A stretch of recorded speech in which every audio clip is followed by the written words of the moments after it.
On the 30th of June, 1983, a Polish climber steps onto the summit of Broad Peak, 8,051 meters, Karakoram, alone, without oxygen, without support. The first woman in history on this mountain. Her name is Krzystyna Palmowska. But the world will never learn about it. The record will be credited to another climber, and Palmowska won't say a single word in her own defense.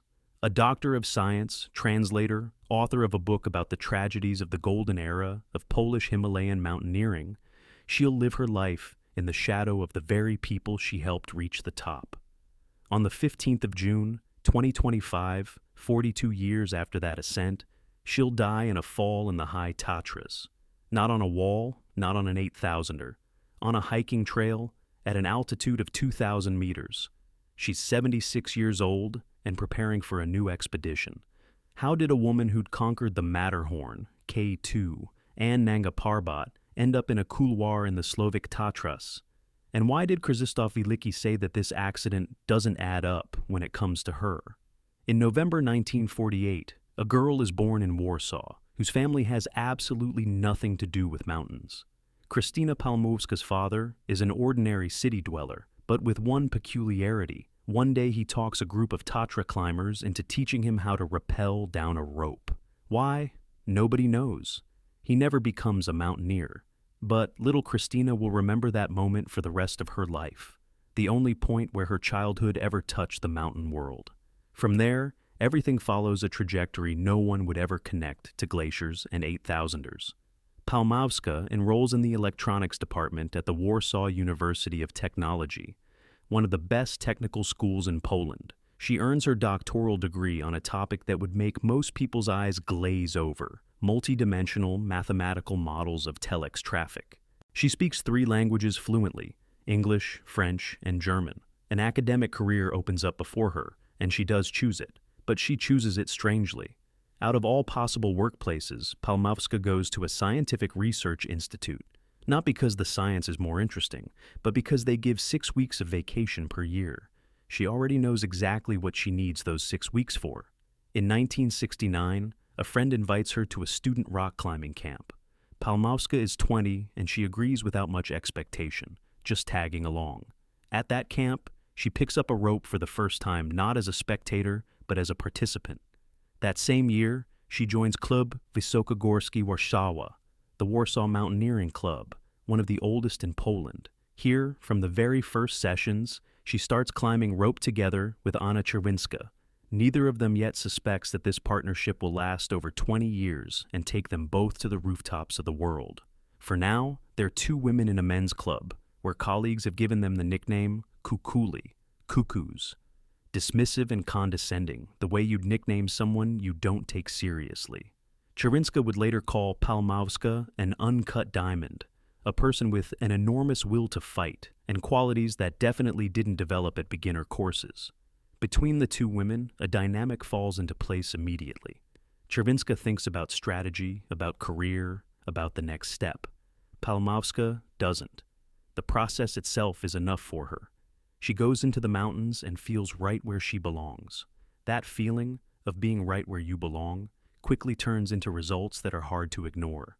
In 1973, Palmowska and Czerwinska complete the Direttissima on the wall of Kazalnica Mieguszowiecka, one of the most serious Tatra routes. 11 hours on the wall, an all-women's rope team, a level that earns respect even from male teams. A year later, the Direttissima on Mali Mlinars, and that news spreads through the clubs. Sources describe the reaction the same way. It caused a stir in the climbing community. The 2 cuckoos are climbing routes that not all men dare to attempt. Winter walls, piton routes, rock buttresses. Palmowska and Czerwinska master the full arsenal of hard Tatra mountaineering. Not piecemeal and not for show, but systematically, season after season. The Tatras in Poland aren't just mountains. They're a school that every serious Polish climber passes through. Short approaches, rapidly changing weather, technical terrain. If you can climb in the Tatras, you can climb anywhere. At the training crags called Bunkry near Janowek, where Warsaw climbers come to hone their technique, the pair catches the eye of Wanda Rutkiewicz.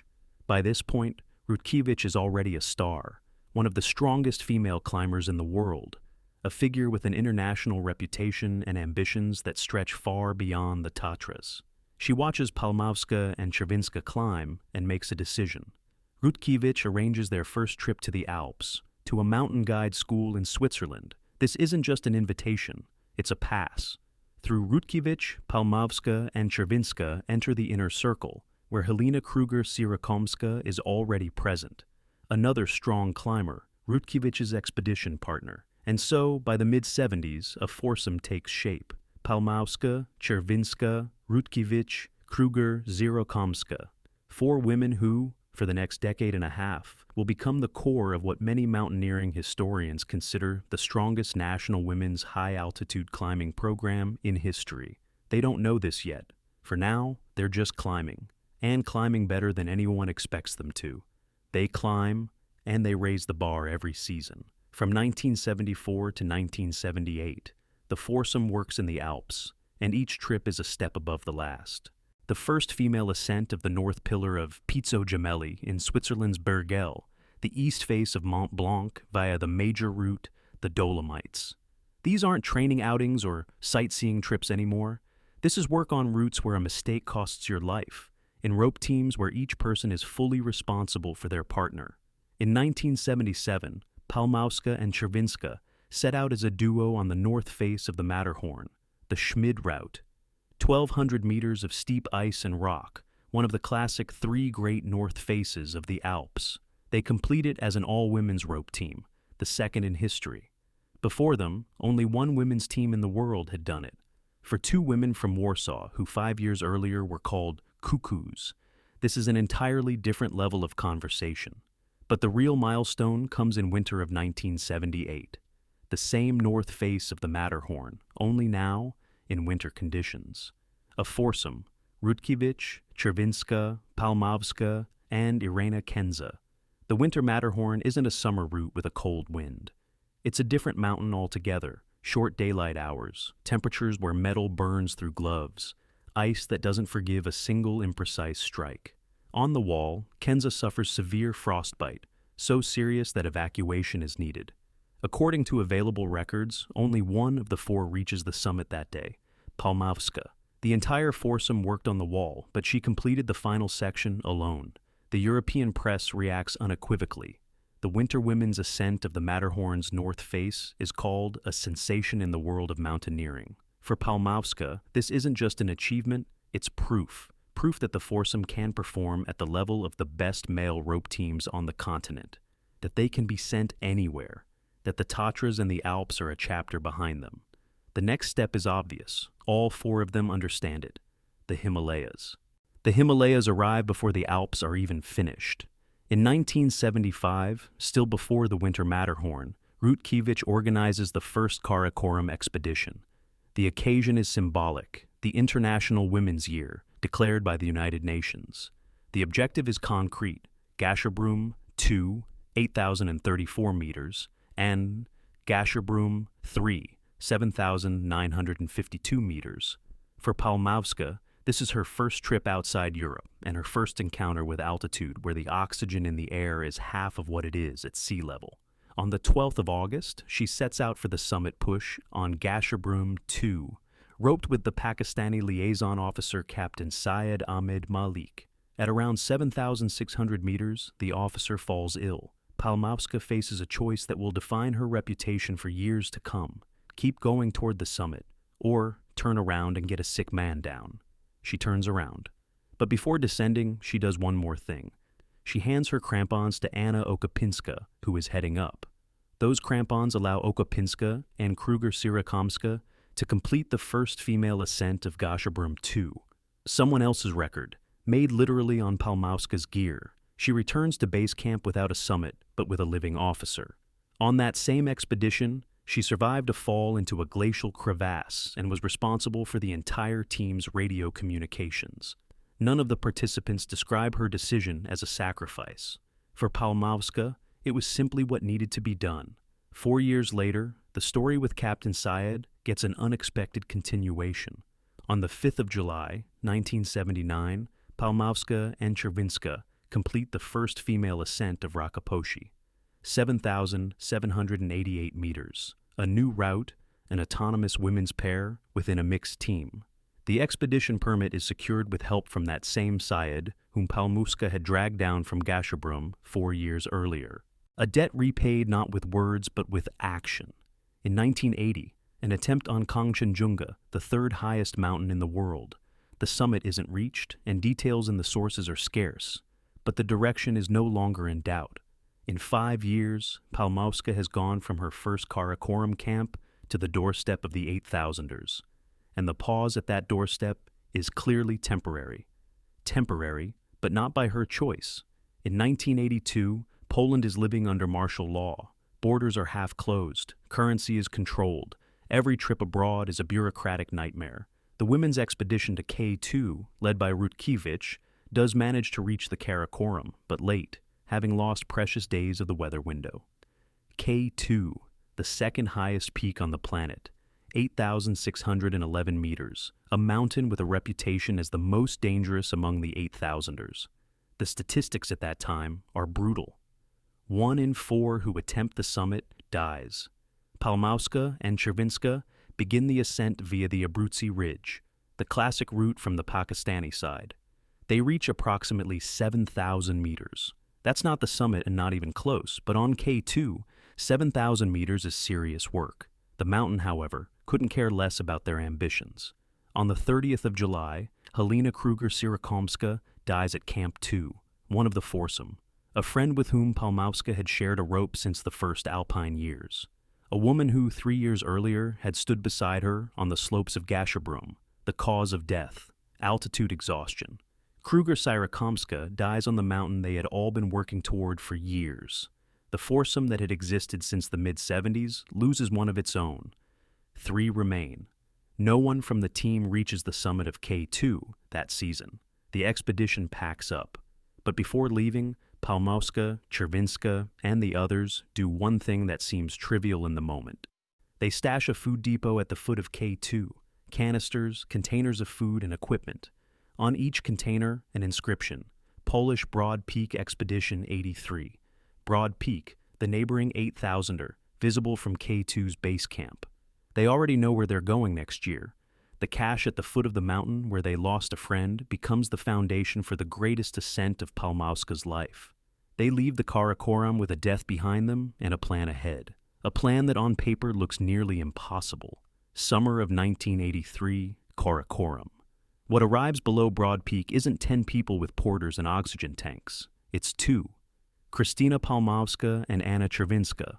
Just the 2 of them, without a support team, without Sherpas, without backup members. Officially, they're attached to the Swiss expedition of Stefan Warner, but in practice they operate completely independently. The Swiss go at their own pace, the Polish women at theirs. The funding comes from a Vera Watson and Allison Chadwick Oniskiewicz grant from the American Alpine Club, a grant for women's ascents established in memory of 2 climbers who died on Annapurna. The symbolism is stark. Dead women's money finances living women's attempt. The conditions Palmowska and Chervinska set for themselves. No guides, no high-altitude porters, no supplemental oxygen. Everything on their own, from establishing camps to the final summit push. Climbing magazine would later call this the first purely female self-supported ascent of an 8,000er. But that phrase is still a long way off. First summit attempt, a storm drives them back. Second attempt, another storm.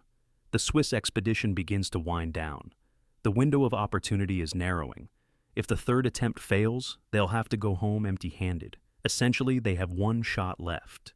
And then they make a decision that's hard to explain with logic, but easy to explain with character. On the eve of the third attempt, Palmowska and Chervinska climb from base camp straight to Camp 3 at 7,100 meters. The altitude gain in a single day. Over 2,000 meters. This isn't tactics. This is a gamble. Either the body holds up and tomorrow they go for the summit, or it doesn't, and everything ends here. On the base camp tent, Palmowska writes 1 word, Solidarnosc. The Pakistani liaison officer helps her with the paint. 1983, martial law in Poland, and on a tent at the foot of a Karakoram 8,000er, the name of the band trade union, a protest that no one in Warsaw will ever see. but she doesn't care. The morning of June 30th. Camp 3, 7,100 meters. Palmowska and Chervinska step out into the darkness at 7:30, the body held up. The gamble paid off. Now, upward, while strength and weather last. By 12:30, they reach the col, 7,800 meters. Here the mountain changes character. From the Tibetan side, an icy wind cuts through any clothing.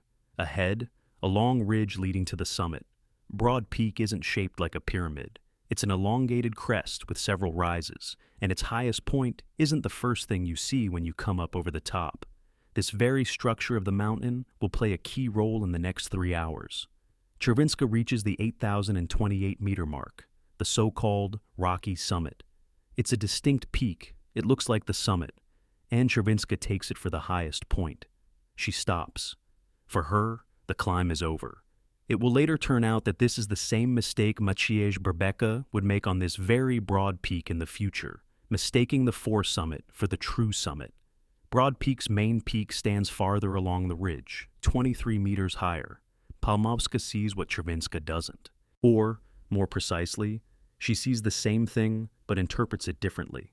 Like an engineer trained never to trust first impressions. The ridge continues. That means you keep going. Chervinska turns back down. Palmowska keeps moving. Alone. Without a belay, without a partner. At an altitude where every step is a conscious decision. At 15:30, Krzystyna Palmowska stands on the main summit of Broad Peak, 8,051 meters. She is the first woman in history on this mountain, and their duo with Chervinska is the first all-female team to independently summit an 8,000er without any outside support. Later, she'll describe that state in 2 phrases that carry not excitement, but the calm precision of a scientist. After good acclimatization, I felt as though I'd grown wings, and, at a certain point on the ridge, I thought that now nothing could take the summit away from me. About Chervinska, who turned back 23 meters below, Palmowska will say without a trace of superiority, "We worked together from the very start of the expedition, so I think we can count this summit as a team effort. This isn't diplomacy. This is character. The same one that 4 years earlier made her hand over her crampons on Gasherbrum." Palmowska doesn't stop. Already in 1984, she returns to K2, this time as part of another Swiss expedition. She reaches 7,500 meters. The summit eludes her again, but her experience on the mountain grows. And a year later, Palmowska is back in the Karakoram, this time below Nanga Parbat, 8,126 meters, a mountain they call the Killer for the number of lives it has claimed on its slopes. The route, the Diamir Face, pioneered by a German expedition in 1962. The team, Palmowska, Chervinska, Rutkiewicz. The 3 remaining from the foursome, together without the one they lost on K2 3 years earlier. Another climber joins the expedition, Dobroslawa Wolf, whom everyone calls Maruka, the ant. The mountain greets them as if testing their resolve before the summit bid even begins. The upper camp, established with enormous effort on the high-altitude wall, gets completely buried by an avalanche. No one is inside. Luck.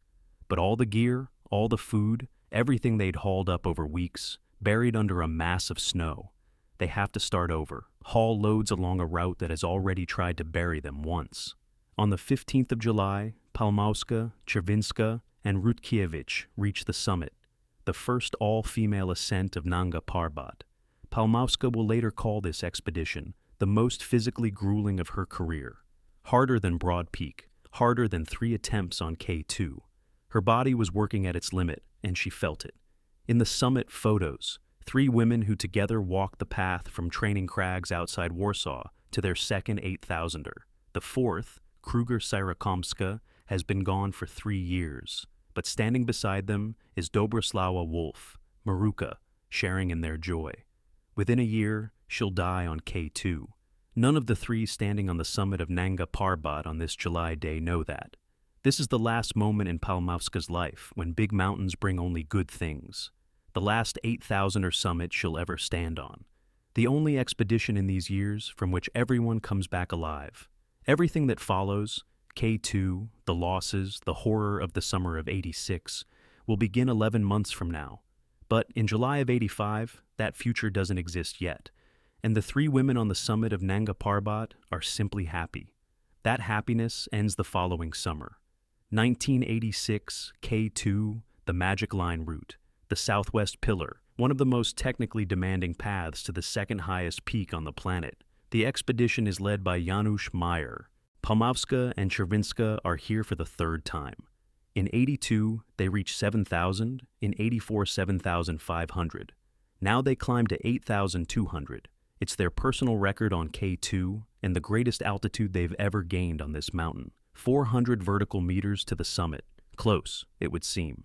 But K2 in the 1986 season isn't just a mountain. It's a catastrophe stretched across an entire summer. From all sides, along all routes simultaneously, dozens of expeditions are at work, and the mountain methodically collects its victims. 13 climbers will die here in a single season, a number that will go down in history as one of the most devastating in the annals of 8,000er mountaineering. Among the dead are people Palmowska knows personally.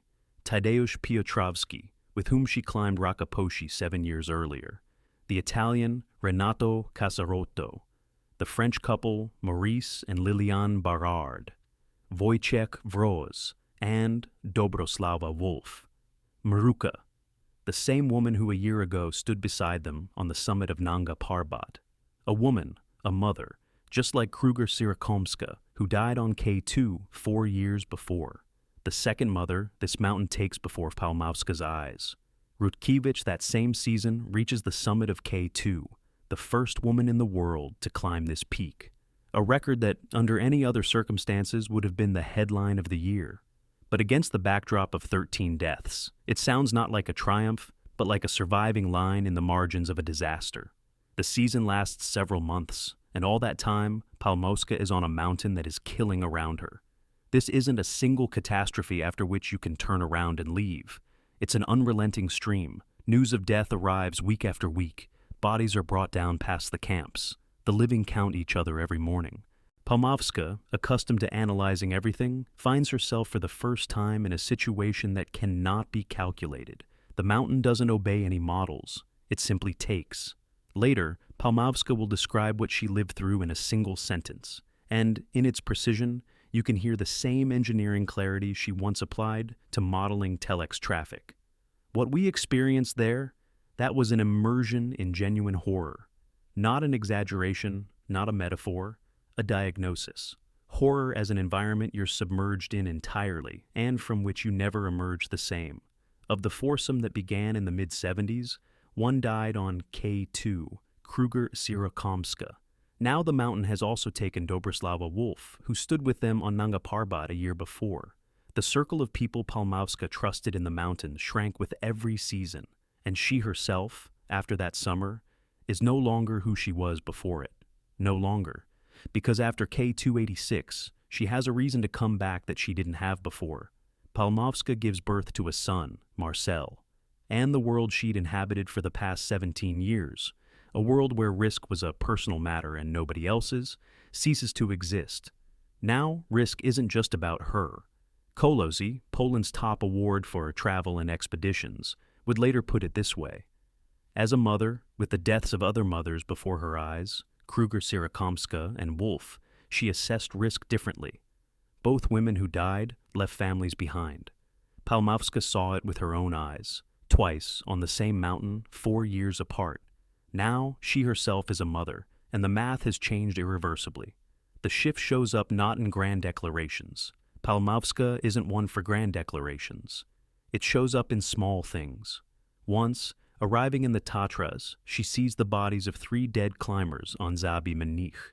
She packs her things and leaves, doesn't climb for the rest of the season. That had never happened to her before. Before, others' deaths were part of the landscape, tragic, but not a reason to stop. Now they stop her. She doesn't leave the mountains entirely, though. In 1988, an expedition to Makalu, 8,485 meters, led by Czerwinska, the 4th highest 8,000er, Nepal. Palmowska and Czerwinska reach Camp 4 at approximately 7,600 meters. For the first time in their shared career, something is felt that was never there before. A ceiling, not technical, not weather-related, internal. The summit stays above them, but the desire to push all the way is no longer enough. They descend. In 1990, Kangchenjunga, the North Face. The final attempt. A joint expedition with Basque climbers, organized for financial reasons. The Polish side can't afford a standalone trip. A foreign team, a foreign rhythm, a foreign logic for decision-making. They reach 7,400 meters. Palmowska will say of the partnership briefly, "It completely didn't work." She won't specify what exactly, but in those words, a verdict. The golden era is over, and even its last echo rings false. Kangchenjunga in 1990 is the last major Himalayan expedition of Palmowska's life, and the last time she and Czerwinska set out together on a big mountain. The partnership that began 21 years earlier at a student climbing camp quietly ends on the slopes of the third highest 8,000er. Without a summit, without a final record, without a moment you could call a fitting conclusion, it just ends. A 20-year Himalayan chapter fades not with a bang, but with a sigh and silence. After 1990, Palmowska vanishes from the public eye. She doesn't leave the mountains entirely. She keeps hiking in the Tatras as she always has, but she stops appearing on the radar of the international climbing community. No expeditions, no interviews, no fight for a place in history. For the world of high-altitude mountaineering, she simply dissolves, and it's precisely during these years of silence that something happens to her greatest achievement, something that, with any other climber, would have sparked a scandal. The first female ascent of Broad Peak, the summit where Palmowska stood alone on June 30th, 1983, begins to be attributed to someone else. The British climber Julie Tullis summited Broad Peak in 1984, a year after Palmowska. But it's Tullis who ends up in Eberhard Jurgalski's authoritative database on 8000ers.com as the first woman on the mountain. The error spreads through reference books, encyclopedias, international publications. Palmowska's record ceases to exist, not because it was challenged, but because it simply went unnoticed. Palmowska knows about it, and she does nothing.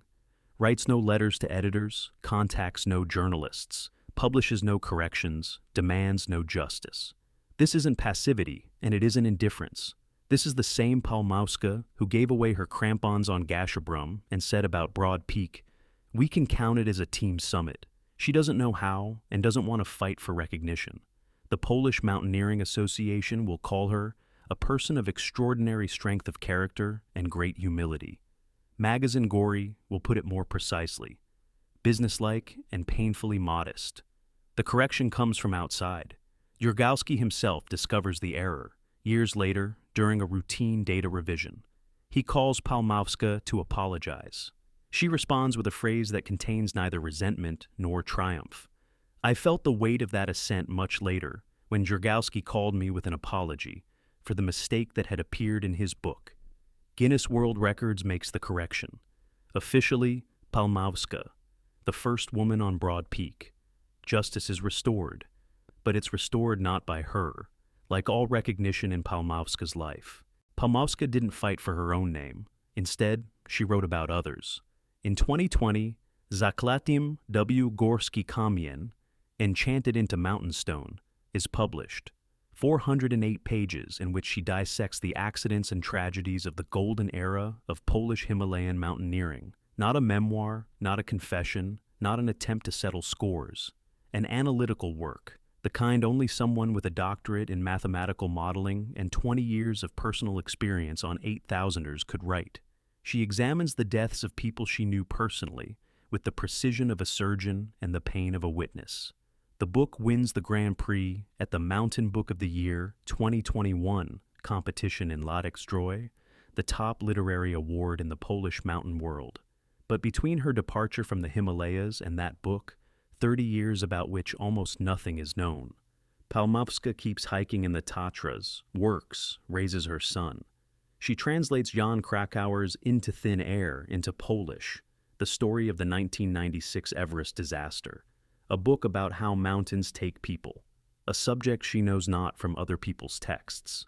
In 1992, Wanda Rutkiewicz disappears on Kangchenjunga, the very woman who once spotted two cuckoos on the crags near Janowek and opened the door to the big mountains for them.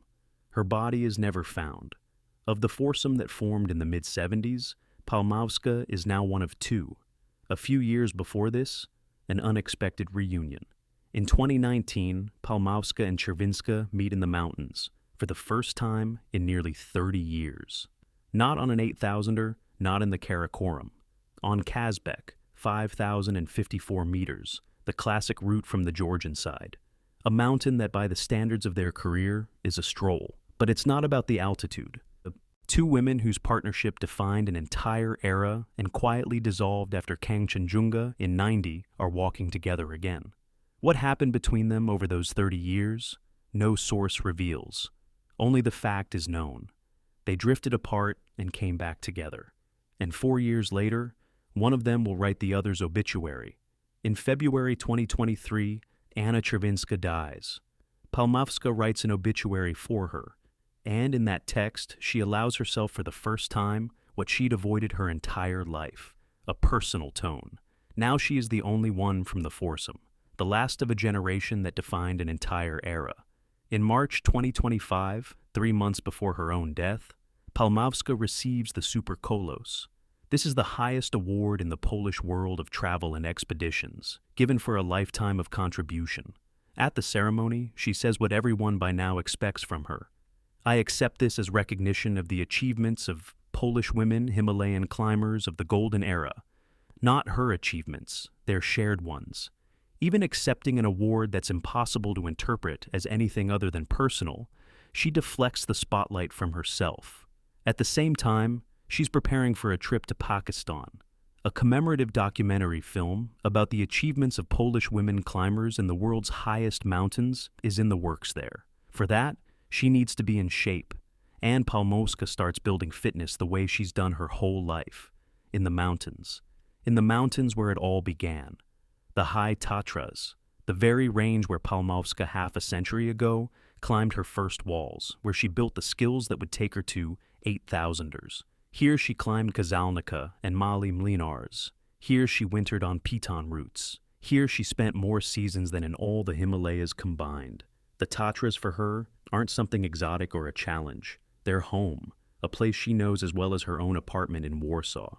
And that's the trap of the Tatras, the highest range in the Carpathians, but by Himalayan standards, miniature, the highest point just above 2,650 meters. The scale creates an illusion of safety. There are no Khumbu icefall seracs and no high-altitude edema here, no avalanche fields of Diamir. But there is slippery limestone after rain, ridges where a slip means a fall of hundreds of meters, and weather that can turn a summer day into winter in half an hour. The Tatras are deceptively friendly, and every season they remind people of that, with new victims. Mountains don't care about your experience. Sunday, the 15th of June, 2025, afternoon.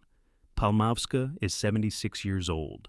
She's on the Slovak side of the high Tatras, building fitness ahead of Pakistan. The obituary from the Warsaw Mountaineering Club will describe her activity that day in one word: Wędrówka, a hike.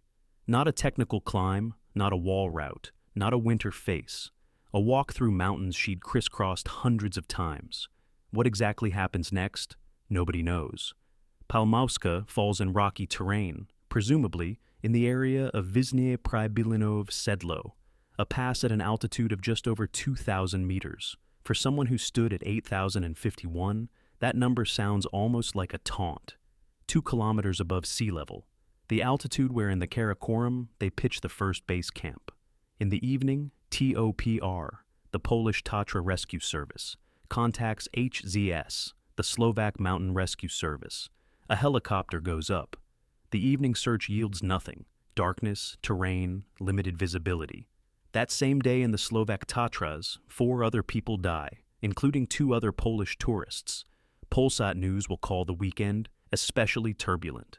Mountains don't differentiate between a legend with half a century of experience and a tourist with a day pack. Palmowska spends the night of June 16th somewhere in a couloir in the Slovak Tatras, and they still can't find her. Monday morning, June 16th. A ground search team. 6 professional HZS rescuers, 3 service dogs, a drone, 2 mountain rescue volunteers, TOPR personnel from Zakopane. They comb the couloirs below the pass and find the body of Krzystyna Palmowska without signs of life. A helicopter from the aviation unit of the Slovak Interior Ministry evacuates her and transfers her to the Slovak police. The official HZS statement fits in a single line. She sustained injuries incompatible with life in a fall through rocky terrain, presumably from the area of Visne Pribilinov Sedlo. The word presumably is the only crack in that formulation, but behind it lies a gap. The exact location is disputed. HZS points to Piagista Valley below Koprovsky Peak, while the authoritative topographic resource Gorsky Mapy claims that the couloir from that pass leads to a different valley, Ciemno-Smreksinska. One of the two is wrong, and establishing which has still not been possible. No published source reports whether Palmowska was alone that day or with someone. None provides autopsy results. None publishes data from a police investigation, if one was even conducted. There's no weather data for that specific spot at that specific hour. No analysis of the terrain, the condition of the trail, possible medical causes. There's only a line in a communique in silence after it. Krzysztof Wielicki, the man who was the first in history to summit Everest and Kangchenjunga in winter, who had known Palmowska for decades, reacts with a phrase that says more than any investigation. This accident doesn't add up with Krysha for me. A woman who analyzed every situation, who turned around for other people's safety, who left the mountains after seeing 3 bodies on Zabi Mnich. This woman falls on a hiking trail in the Tatras. Wielicki doesn't accuse and doesn't construct theories. He simply says it doesn't fit the picture. On the 11th of July, 2025, the funeral is held in Warsaw, a mass at the parish of Our Lady, Queen of Peace in Molochany. The body of Krzystyna Palmowska is laid to rest at Powązki Military Cemetery, in the Avenue of the Distinguished, where Poland buries those it considers its finest. President Andrzej Duda posthumously awards her the Knight's Cross of the Order of the Rebirth of Poland for outstanding contributions to the development and promotion of sport and the popularization of the country and the world. The award is accepted at the Mass by her son Marcel. The commemorative documentary in Pakistan, the very one Palmowska was building fitness for in the Tatras, remains unrealized. In 1969, a 20-year-old graduate of the Warsaw University of Technology came to a student camp because a friend had asked. She chose a job at a research institute for 6 weeks of vacation. She gave away her crampons so another woman could summit. She didn't contest the stolen record. She lived her life the way she climbed mountains, precisely, quietly, without counting on an audience. The high Tatras, the mountains where her path began, became the place where it ended.